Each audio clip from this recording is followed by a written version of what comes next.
The gift of mockery. Captain Raven Sullivan stood at attention in the grand ceremonial chamber of the Celestial Consortium, trying not to let her irritation show as High Sovereign Nixus's crystalline form shimmered with what she recognized as barely contained amusement. The massive chamber, carved from a single asteroid and lined with quantum glass windows, offered a spectacular view of the surrounding nebula, a reminder of just how far humanity had come, and apparently, how far they still had to go. And so, in recognition of humanity's progress, Nixus's translator conveyed, the pause clearly deliberate, we offer this vessel as a symbol of our faith in your potential. The High Sovereign's crystal facets flickered in patterns that Sullivan had learned to recognize as condescension. Behind her, the holographic display showed the massive form of the constellation Voyager, a decommissioned warship that had clearly seen better days. Even from the ceremonial images, Sullivan could spot at least 7 major hull breaches poorly concealed by decorative plating. The consortium is most generous, Sullivan replied, keeping her voice steady. 10 years of diplomatic training hadn't prepared her for accepting what was essentially an interstellar junkyard donation with a smile. But orders were orders, and Earth needed this alliance. Sovereign Nixus drifted closer, their crystalline body refracting the chamber's light in dazzling patterns. We trust you'll find it educational. Though perhaps it would be best to keep to low orbit. Wouldn't want any unfortunate accidents with such advanced technology. The gathered consortium representatives, beings of energy, crystal, and forms humanity had no words for, rippled with what could only be described as laughter. Sullivan maintained her diplomatic smile, even as her hand tightened on her ceremonial sword.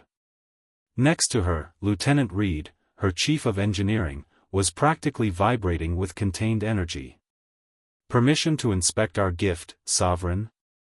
Reed asked, their voice carefully modulated to hide their excitement.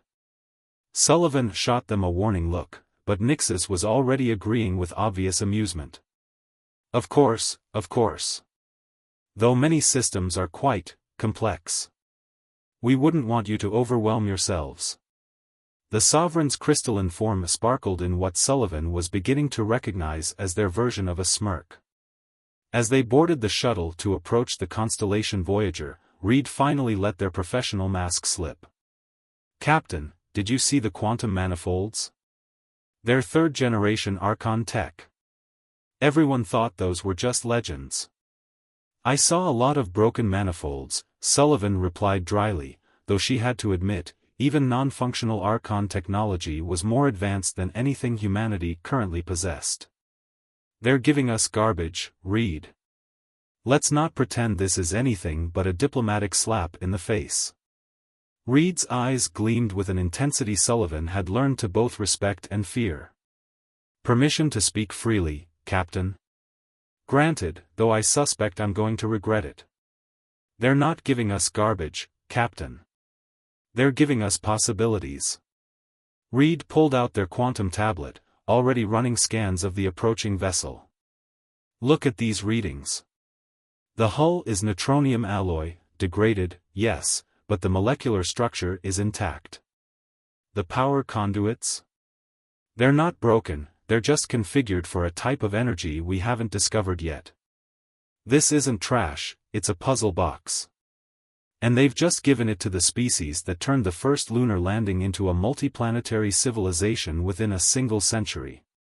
Sullivan studied her engineer's face, seeing the same fire that had driven humanity to turn every limitation into an opportunity. They think we'll hang it in orbit as a monument to their generosity.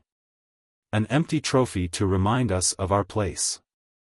Then they really don't understand humans, do they? Reed's grin was almost predatory as they approached the docking bay. You know what my gran always said about one person's trash? As they crossed the airlock threshold into their new command, Sullivan felt a smile tugging at her lips. How long until you can get those manifolds working? Working? Reed laughed, already heading toward engineering with purposeful strides. Captain, I'm going to have them singing. And wait until you see what I can do with that supposedly decorative quantum core. Sullivan watched her engineer disappear into the depths of their new ship, then turned to look back at the consortium's gleaming facility through the airlock window. Let them laugh. Let them think they'd found a clever way to put the upstart humans in their place. They'd just handed humanity a key to the stars. They just didn't know it yet. All right, she announced to her waiting crew, all hand-picked for this mission, all burning with that same human drive to prove the impossible possible. Let's show the consortium what humanity does with hand-me-downs. Welcome aboard the Phoenix. Behind her, the ship's ancient systems began to hum with new life, ready to rise from the ashes of its own obsolescence. Breaking down barriers. Dr. Juniper Hayes had always believed that any sufficiently advanced technology was indistinguishable from magic. But as she stood in the gutted engine room of the Phoenix, surrounded by crystalline structures that seemed to defy physics itself, she was starting to question that belief.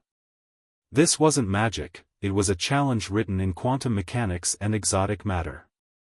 Another delegation from the consortium requesting to observe our progress, Lieutenant Reed announced, their voice dripping with sarcasm as they entered the engine room. Ambassador Zirif seems particularly interested in our, quote, amusing attempts to understand superior technology. Juniper didn't look up from the holographic diagnostic display floating above her workstation. Tell them we're still working on understanding the basic waste recycling systems. Wouldn't want to disappoint them with any actual progress. The truth was, they'd made more progress in 3 weeks than the consortium believed possible in 3 years. The ship's quantum core, far from being decorative, was a dormant marvel of engineering. It just needed to be understood on its own terms. They're not going to be able to maintain this charade much longer, Reed noted, examining Juniper's calculations. These power readings are exactly what they expect to see, Juniper finished, pulling up another overlay that showed the true output they were achieving. As far as their sensors can tell, we're barely managing to keep life support running. They have no idea we've already cracked the base code of their quantum architecture. That the defunct ship had turned out to be a technological Rosetta Stone. Every system, every component, carried echoes of dozens of civilizations' achievements.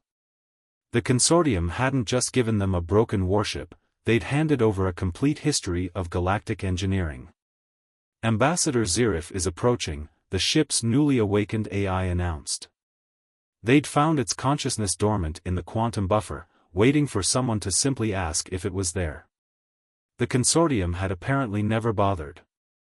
Right on schedule, Reed sighed. Ready to put on another show? Juniper quickly activated their camouflage protocols, hiding months of progress behind a carefully constructed facade of struggling human engineers. As Ambassador Zirif's crystalline form floated through the bulkhead, they never used doors, a subtle reminder of their supposed superiority. Juniper pretended to be puzzling over a basic power coupling. Still attempting to understand basic quantum principles? Zirif's translated voice carried that now familiar tone of patronizing amusement. Perhaps we should have started you with something simpler. A primitive fusion drive, perhaps? Your guidance is appreciated, Ambassador, Juniper replied, forcing frustration into her voice. We're making progress with the waste reclamation systems, at least. Ah yes, focusing on what you can understand. Wise. Zirif drifted closer to the quantum core, their crystalline form refracting light in complex patterns. Though I must admit, we expected you to have given up by now. Most species would have accepted their limitations. Humans are quite stubborn, Reed offered with carefully crafted self-deprecation. We hate to admit defeat. A charming quality, Zirif responded, completely missing the steel behind Reed's words. Though perhaps not always a useful one. As the ambassador conducted their inspection, Juniper caught Reed's eye and gave a subtle nod.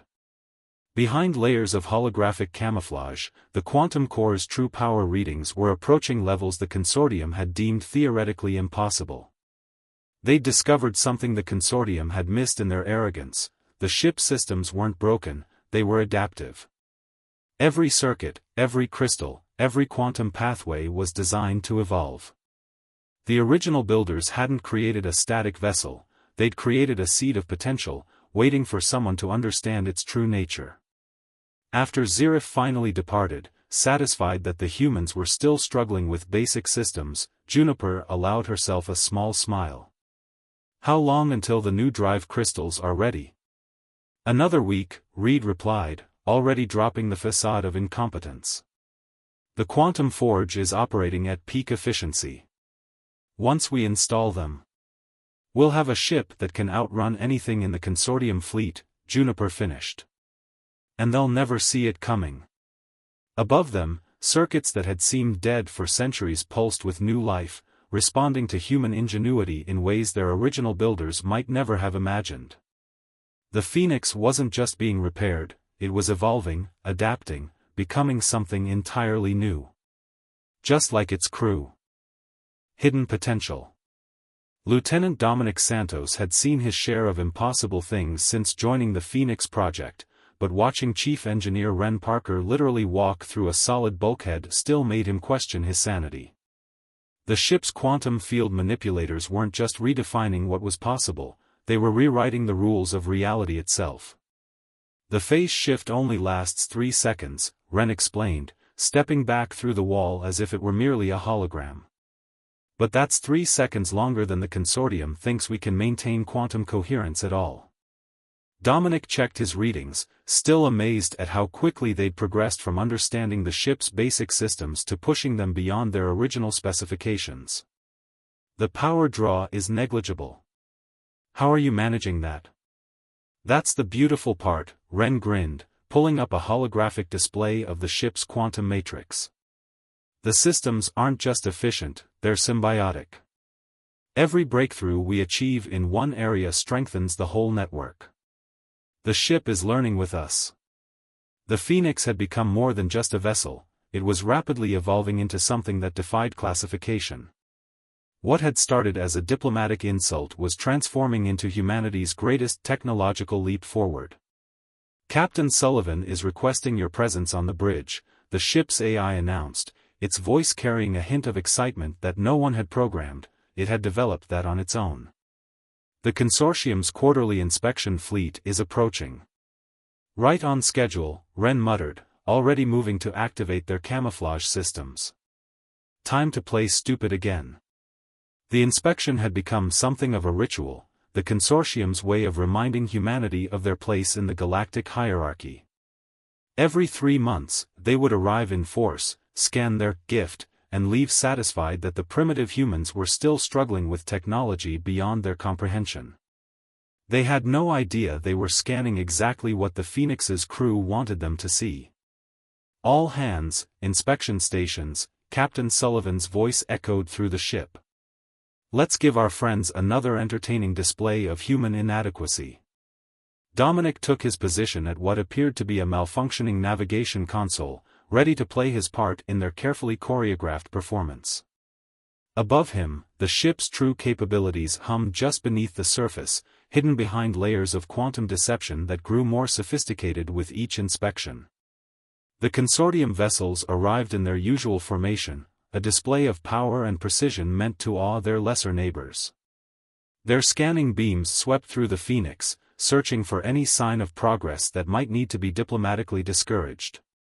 Maintaining passive camouflage, Ren reported from her station, her fingers dancing over controls that looked far more primitive than they actually were.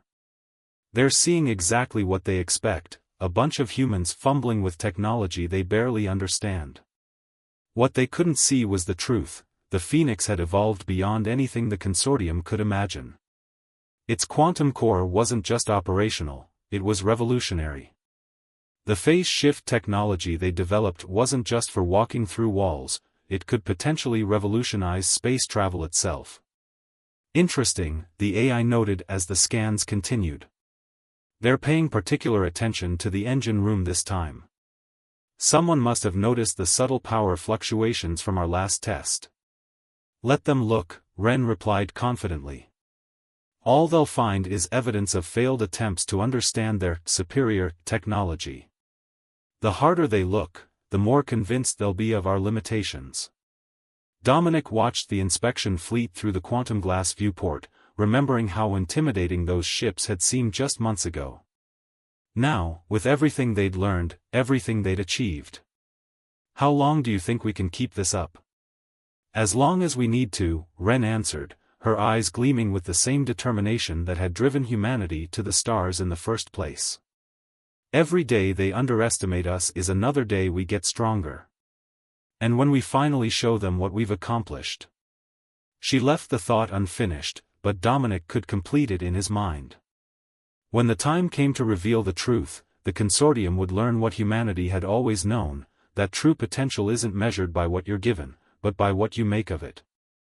The inspection fleet finally departed, their reports no doubt full of the same patronizing observations about humanity's charming but futile efforts.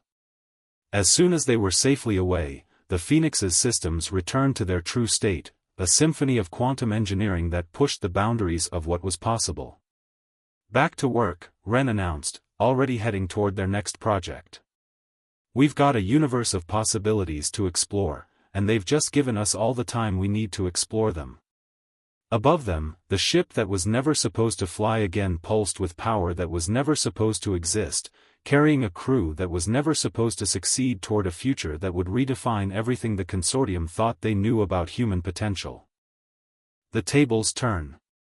Commander Astrid Nielsen stood at the Phoenix's tactical station, watching as the impossible unfolded on her display.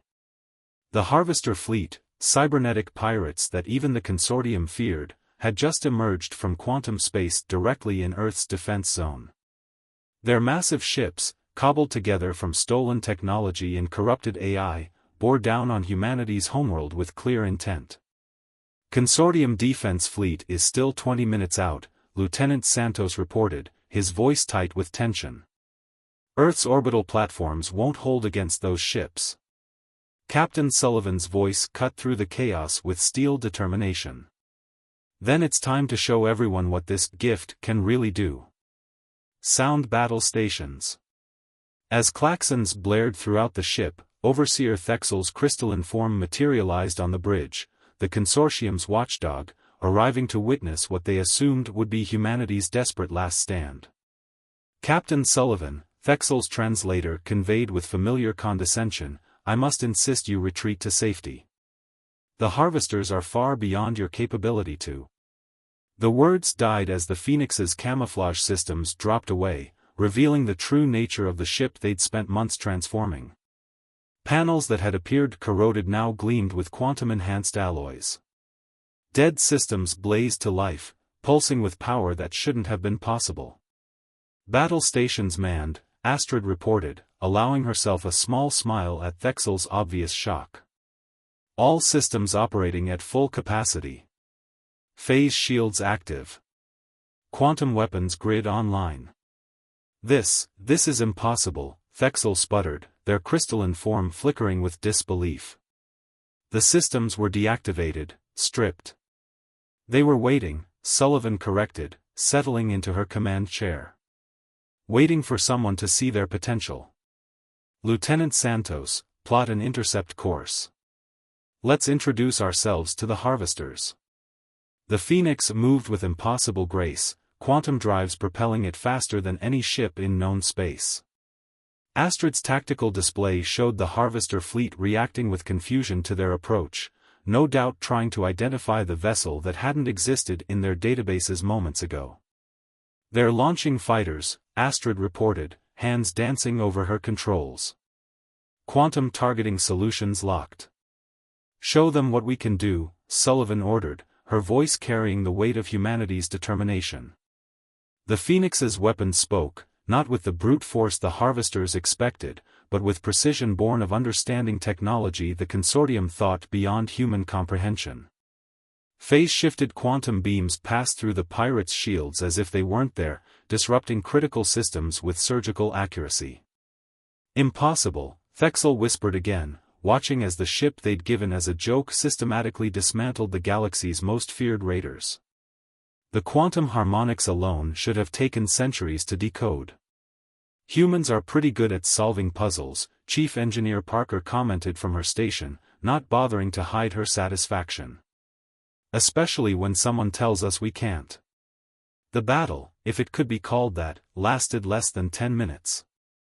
The Harvester fleet, faced with technology they couldn't counter and tactics they couldn't predict, retreated in disarray, leaving behind a graveyard of disabled fighters and a very different understanding of humanity's capabilities. As the adrenaline of combat faded, Sullivan turned to address their consortium observer. "I believe Earth has demonstrated its readiness for full membership in the Galactic Council, Overseer. Unless you'd like another demonstration?" Thexel's crystalline form pulsed with emotions their translator couldn't begin to convey. "The Council will need to reassess many things. This level of advancement, in such a short time. Isn't it amazing what people can achieve when they're underestimated?" Sullivan's smile carried centuries of human determination. "Now, shall we discuss the terms of our membership? As equals this time?" The Phoenix hung in space, its transformed systems humming with power that defied conventional understanding, a testament to human ingenuity and a reminder to the galaxy that potential takes many forms, and sometimes the greatest achievements come from those who are underestimated. Triumph of innovation. The Great Hall of the Galactic Council looked very different from the human perspective now. Captain Sullivan stood at the center of the quantum-locked chamber, the same place where they had once received a broken warship as a patronizing gift. But this time, she wasn't here to accept the consortium's mockery, she was here to reshape the future of galactic civilization. The Phoenix hung in space beyond the chamber's transparent walls, its transformed hull gleaming with technologies that had evolved far beyond their original design. The ship had become a symbol, not just of human determination, but of the potential that existed in seeing beyond surface appearances. "The Council has reviewed the events of the past solar cycle," High Sovereign Nixus announced, their crystalline form somehow less imposing than before. "The defense of Earth against the Harvester fleet, the technological achievements demonstrated by the Phoenix, and most importantly, the unprecedented evolution of systems we believe to be beyond recovery. Technical evolution requires understanding," Dr. Hayes offered from her position beside Sullivan. "Understanding requires respect, for the technology, and for its potential. Something the consortium forgot long ago." The council chamber hummed with uncomfortable energy as the truth of her words sank in. The consortium had become so convinced of their superiority that they'd stopped looking for new possibilities, stopped pushing boundaries, stopped evolving. "We have also reviewed the technical specifications you've provided," another council member, a being of pure energy, contributed. "Your innovations in quantum field manipulation alone represent the most significant advancement in ship design in 3 millennia." Sullivan allowed herself a small smile. "Amazing what can happen when you give someone your trash, isn't it?" The chamber fell silent at her words, the assembled representatives of the galaxy's most advanced civilizations confronting the magnitude of their miscalculation. They had given humanity a broken ship as a joke, never imagining that humans would not only repair it but transform it into something beyond its original capabilities. "The Phoenix is more than just a warship now," Chief Engineer Parker added, her quiet voice carrying clearly in the hushed chamber. "It's proof that potential exists everywhere, in forgotten technology, in overlooked species, in the spaces between what we think is possible and what we haven't tried yet." As if in response to her words, the ship's quantum core pulsed with energy that rippled through space itself, a display of power that was both a demonstration and a reminder. The same representatives who had once laughed at humanity's primitive understanding now watched with undisguised wonder.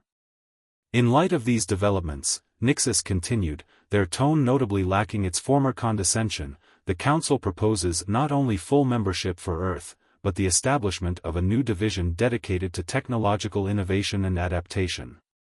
Under human leadership, of course." Sullivan exchanged glances with her crew, the brilliant minds who had seen possibility where others saw only obsolescence. "We accept, with one condition." "A condition?" The council stirred with surprise at her audacity. "The Phoenix Project has taught us that progress doesn't come from hoarding knowledge or looking down on those who know less. It comes from collaboration, from sharing insights, from believing in potential. Sullivan's voice carried the weight of humanity's journey from their first stumbling steps into space to this moment. Any species that wishes to learn, to innovate, to evolve, they get the same chance we did. No more giving broken ships as jokes. No more artificial limitations. The council chamber erupted in discussion, representatives debating the implications of such a radical departure from traditional hierarchy. But Sullivan could see in their reactions that they understood the truth: the galaxy was changing, and they could either change with it or be left behind. "Your terms are accepted," Nixus finally declared, their crystalline form reflecting light in patterns that suggested newfound respect. "Though I suspect you would have proceeded with or without our approval." "Probably," Sullivan agreed with a smile. "Humans are stubborn that way." As the formal proceedings concluded, Sullivan looked out at the Phoenix one last time. The ship that had been given as a symbol of humanity's limitations had become proof of their potential instead. And now, as Earth took its place among the stars, it would serve as a reminder to all species that true advancement comes not from looking down on others, but from lifting them up. The gift of mockery had become a catalyst for change, transforming not just a single ship, but the future of galactic civilization itself. And somewhere in the quantum circuits of the Phoenix, in the innovative spirit of its crew, in the endless possibility of human determination, a new era was just beginning.